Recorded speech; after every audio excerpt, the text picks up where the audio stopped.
Hello everyone, हम यहाँ उन जानवरों की बात कर रहे हैं जो कि हम इंसानों के मामलों में बहुत ही ज्यादा ताकतवर हुआ करते थे, जो हमसे बड़े, जो हमसे तेज, जो हमसे बहुत ही ज्यादा ताकतवर हुआ करते थे, जो हमें एक ही बारी में कच्चा चिबा जाने की क्षमता रखते थे। मगर ऐसा क्या हुआ कि ये ताकतवर जीव इस दुनिया से विलुप्त हो गए? क्या उन पे कोई एलियन अटैक हुआ, या कोई एस्ट्रॉइड गिरा, या फिर क्लाइमेट चेंज, या कोई वायरस, या उनकी आपसी जंग? ये सब हम आज की वीडियो में जानेंगे। So let the science fever begin. Dinosaurs earth पे 180 मिलियन ईयर से थे and unfortunately 66 million years ago उनका बुरा समय शुरू हो गया। अनफॉर्चुनेटली एक एस्ट्रॉइड अर्थ की तरफ आ रहा था इन बलशाली जीव का खात्मा करने, और इन्हें इस बारे में थोड़ी सी भी भनक नहीं थी। But how do we know कि एस्ट्रॉइड से ही डायनासोर्स का एंड हुआ है? It can be anything else, but why do we say that asteroid is the main reason for the extinction of dinosaurs? क्योंकि एस्ट्रॉइड इम्पैक्ट का हमारे पास एविडेंस भी है, and the evidence is the crater. अभी तो ये मैक्सिको के तट के नीचे भरी हुआ है, but the crater is exactly the same age as the extension of the dinosaurs.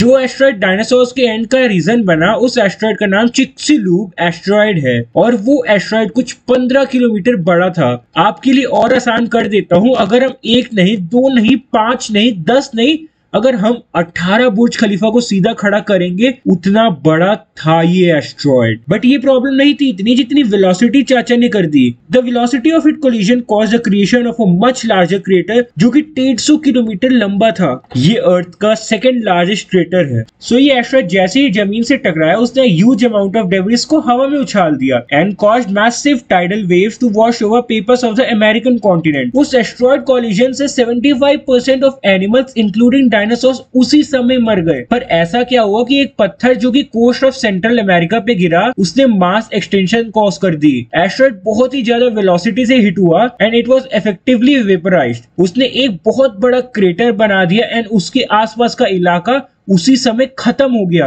And उससे एक ह्यूज ब्लास्ट हुआ जिससे बहुत ही लार्ज अमाउंट का मटेरियल एटमॉस्फेयर में उड़ गया। इसके कारण से जो अमाउंट ऑफ सनलाइट अर्थ पे आ रही थी वो बहुत ज्यादा कम हो गई, एंड उसका इम्पैक्ट प्लांट ग्रोथ में दिखा। जैसे डोमिनोज का गेम होता है कि एक के बाद एक चीज गिरी ही जाती है, वैसे ही कुछ इफेक्ट फूड चेन में होने लगा, causing the ecosystem to collapse. जैसे ही एस्ट्रॉइड इम्पैक्ट के कारण धरती पे सनलाइट कम आने लगी, इसका इफेक्ट प्लांट्स में देखने मिला।